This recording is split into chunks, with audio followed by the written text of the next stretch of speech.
రైతులందరికీ నమస్కారం అండి. ఈరోజు వచ్చేసి ఫిబ్రవరి 23వ తారీఖు 2026. ఇది వచ్చేసి జననీ సీడ్స్ వాళ్ళది గరుడ అనే పత్తి రకం అండి.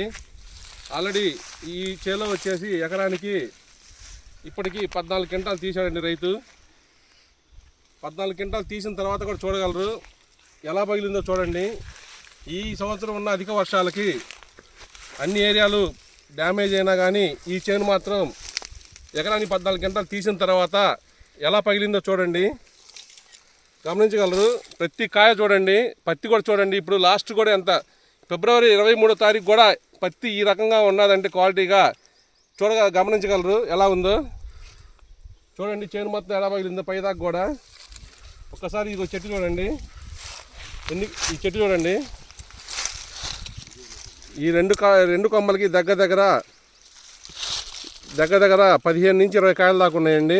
1 2 3 4 5 6 7 8 9 10 11 12 13 14 కాయలు ఉన్నాయండి. 14 కాయలు కూడా చూడండి ఎట్ట పగిలిందో. వెన్నపూసలాగా ఎలా ఉందో చూడండి, కారిపోతూ ఉంది. ఇట్లా పగలడం వల్ల కూలోళ్ళు కూడా తీయటానికి తీత కూడా చాలా ఈజీగా వస్తుంది, ఈజీ పికింగ్ వస్తుందండి. ఇది జననీ సీడ్స్ వాళ్ళది గరుడ అనే పత్తి రకం. ఈ విత్తనం ఎక్కడ ఇచ్చినా కానీ బాగా మంచి దిగుబడి వచ్చి ఎక్కడ కూడా పుచ్చి లేకుండా మంచి కాటా రావడం జరుగుతుంది. 4 నుంచి 5 పచ్చాలు ఉంటాయండి ఒక కాయకి. ఒక పచ్చాకు వచ్చేసి 8-9 గింజలు ఉంటాయి. 8-9 గింజలు ఉండటం వల్ల తూకం బాగా వచ్చి అధిక దిగుబడి వస్తుంది. చూడండి, ఇట్లా పట్టుకుంటేనే ఊడి వస్తుంది చూడండి. దానివల్ల ఏంటంటే కూలోళ్ళు కూడా పత్తి తీయడానికి ఈజీగా ఉంటుంది. చూడగలరు,